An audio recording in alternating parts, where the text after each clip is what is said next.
Hi everyone, welcome back to our grammar class. दोस्तों, आज का वीडियो में हम प्रेजेंट परफेक्ट कंटीन्यूअस टेंस के बारे में सीखेंगे। दोस्तों, यदि आप सच में प्रेजेंट परफेक्ट कंटीन्यूअस टेंस को सीखना चाहते हैं तो इस वीडियो को पूरा देखिएगा, क्योंकि इसमें हम पार्ट बाय पार्ट डिस्कस करेंगे। इस वीडियो को देखने के बाद आपको दूसरा क्लास अटेंड करने की जरूरत नहीं पड़ेगी, मैं आपको यकीन दिलाता हूँ। इसीलिए ध्यान से देखिएगा। तो चलिए शुरुआत करते हैं। Present perfect continuous tense. इस टेंस का प्रयोग उन कामों को दिखाने के लिए होता है जो कुछ समय पहले शुरू हुआ था पर अभी भी जारी है। यानी कुछ समय पहले शुरू हुए थे पर अब तक जारी है। एग्जाम्पल हम लोग देखेंगे।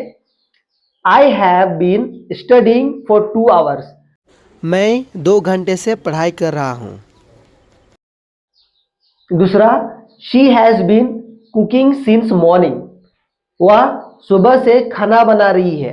तो यहाँ पर हम लोग देख रहे हैं कि काम करने की शुरुआत पहले हुआ था, 2 घंटे से 2 घंटा पहले हुआ था, लेकिन काम अब तक जारी है। दूसरा, हमने देखा कि वह सुबह से खाना बना रही है। तो एक बात हमने देखा कि यहाँ पर फॉर लगा हुआ है और यहाँ पर सिंस लगा हुआ है। तो दोस्तों, इस वीडियो में हम इसको भी सीखने वाले हैं कि हमको फॉर कहाँ लगाना है और सिंस कहाँ लगाना है। तो चलिए इसका प्रयोग को एक एक करके देखते हैं। तो सबसे पहले हम इस टेंस के सेंटेंस स्ट्रक्चर को देखेंगे। इस टेंस में सेंटेंस कैसे बनता है। तो इस टेंस में सेंटेंस बनाने के लिए हम लिखते हैं सब्जेक्ट प्लस हैज या हैव सब्जेक्ट के हिसाब से, प्लस बीन प्लस वर्ब का चौथा रूप यानी कि आईएनजी वाला फॉर्म, प्लस सिंस या फॉर समय के हिसाब से, इसके बारे में हम बाद में थोड़ा डिस्कस करेंगे, प्लस ऑब्जेक्ट। जैसे कि they have been playing football for an hour. वे 1 घंटे से फुटबॉल खेल रहे हैं। तो यहां पर भी हम देखते हैं कि काम करने की शुरुआत पहले हुई थी और अभी भी जारी है। तो अभी हम देखेंगे एक एक करके किन किन परिस्थिति में इस टेंस का प्रयोग होता है। पहला प्रयोग है किसी काम की अवधि बताने के लिए। यदि हमें यह बताना होता है कि कौन सी काम कितने समय कितने अवधि के लिए चला, उसको बताने के लिए हम प्रयोग करते हैं। जैसे कि he has been working in this company for 5 years। वह 5 साल से इस कंपनी में काम कर रहा है। 5 साल की अवधि हमने यहां पर बताया। दूसरी बात, ऐसा काम जो अभी तक चल रहा है। शुरुआत तो इसकी भी पहले हुआ लेकिन अभी तक चल रहा है, लेकिन कुछ समय पहले शुरू हुआ। जैसे कि I have been waiting for you since 9 o'clock। मैं सुबह 9 बजे से, यहां पर से लगेगा, मैं सुबह 9 बजे से तुम्हारा इंतजार कर रहा हूं। तो अभी हमने देखा कि मैंने पहला वाक्य में फॉर लगाया, फॉर 5 years, लेकिन दूसरा वाक्य में मैंने सिंस लगाया। देखिए यहां पर सिंस 9 o'clock, यहां पर भी एक फॉर है, लेकिन ये फॉर और ये फॉर अलग है। इसका मतलब होता है के लिए, और यहां पर फॉर आपका टाइम दिखाता है। इस वाला फॉर आपका टाइम दिखाता है। तो अभी हम इसके बारे में चर्चा करेंगे कि हमको फॉर कहां प्रयोग करना है और सिंस कहां प्रयोग करना है।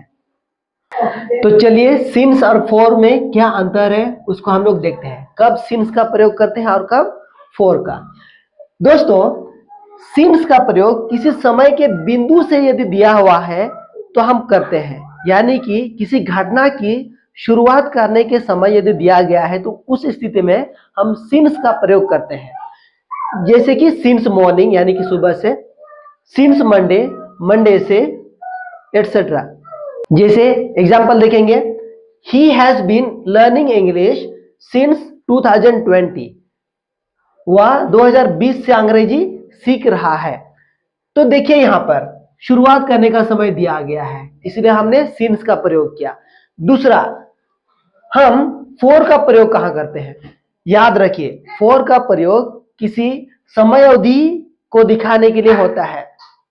जैसे कि फॉर 2 days 2 दिन के लिए, 2 दिन से, फॉर 3 days 3 दिन से। Example, we have been playing cricket for 3 hours।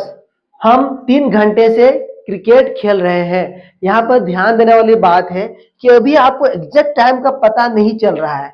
आपको 3 घंटा तो चल रहा है, लेकिन कब शुरुआत हुई, हम दोपहर 1 बजे खेलना शुरू किए थे तभी से 3 घंटे तक हो गया कि हम सुबह से खेल रहे थे, आपको पता नहीं चलता है। लेकिन यदि हम यहाँ इस सेंटेंस में बात करें सिंस के मामले में, तो यहाँ पर आपको पता चलता है कि शुरुआत कब हुई।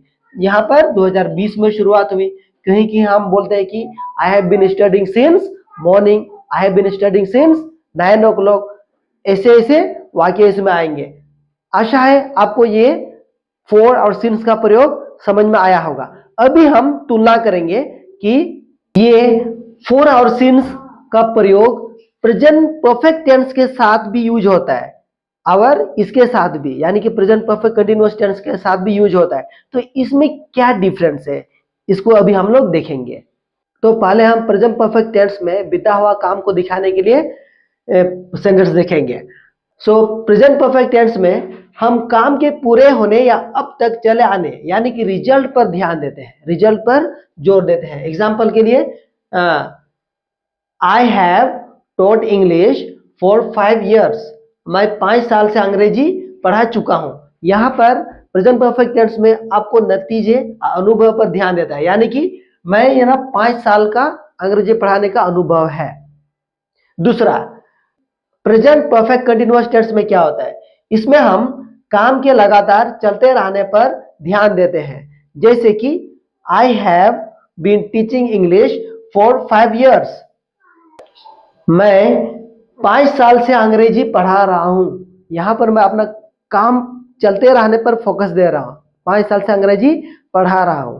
तो हमने अंतर देखा, हम प्रेजेंट परफेक्ट टेंस में बात करते हैं कि इसमें भी बीता हुआ समय में शुरू हुआ काम के बारे में बात करते हैं जो अभी तक चले आया, उसके बारे में प्रेजेंट परफेक्ट टेंस में भी बात करते हैं। दूसरी बात, प्रेजेंट परफेक्ट कंटीन्यूअस टेंस में भी बीता हुआ काल में शुरू हुआ काम जो अभी तक चलते आ रहा है उसके बारे में बात करते हैं, लेकिन थोड़ा सा डिफरेंस है।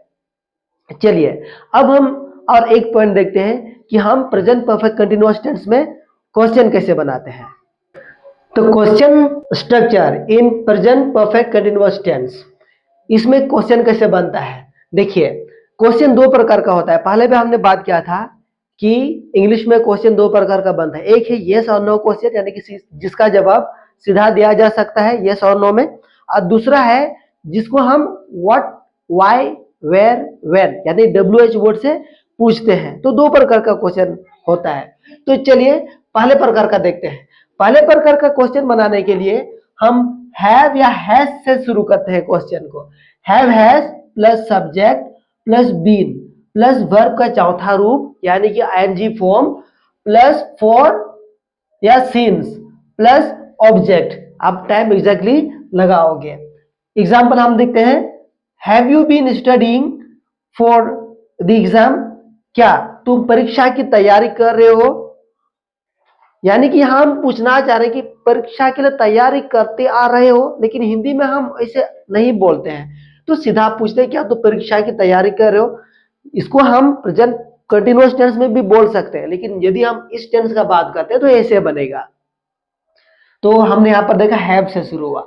यदि सिंपल सेंटेंस हम बनाते तो क्या करते, यू हैव बीन, यानी कि यू हैव बीन होता, ये हैव यहां आता, जस्ट सब्जेक्ट और इसका मेन हेल्पिंग वर्ब में इंटरचेंज होता है। दूसरा, जब क्वेश्चन WH से शुरू हो, जैसे उसके लिए होगा WH प्लस हैव या has plus subject plus been plus verb का चौथा रूप प्लस फॉर या सिंस प्लस ऑब्जेक्ट। एग्जाम्पल हम देखते हैं, how long have you been waiting here, आप यहाँ कितनी देर से इंतजार कर रहे हो। हमने किसी को देखा खड़ा है कहीं स्थान पर, तो उसको पूछते how long have you been waiting here. तो इसमें हमने देखा जस्ट हमने WH वर्ड को आगे किया, बाकी सब सेम रहा। हैव यू बीन यहां पर। तो बस आपको याद रखना है कि WH वर्ड पहले आता है WH क्वेश्चन में। तो दोस्तों यदि आपको ये वीडियो हेल्पफुल लगा, आपने इसे पसंद किया, तो इसे लाइक करें, कमेंट करें, अपने दोस्तों के साथ शेयर करें और इस चैनल को सब्सक्राइब करना ना भूलें, ताकि आने वाला वीडियो आप तक जल्द से जल्द पहुंचे, ताकि आप अंग्रेजी अच्छा से सीख सकें। तो सबको बहुत बहुत धन्यवाद।